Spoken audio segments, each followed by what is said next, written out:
This American college dorm has one locked room. No one goes near it.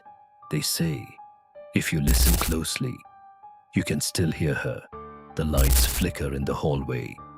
A cold breeze whispers past doors sealed tight. Footsteps echo, slow and hollow. But no one walks there. A faint creak, a soft sob, like someone crying in the dark. The air thickens, heartbeats quicken, shadows twist where nothing should be. The silence is heavy, too heavy. Then, a whisper, and they say, it's the roommate, the one who hung herself inside, still trapped, still calling, still waiting. Are you sure you want to knock?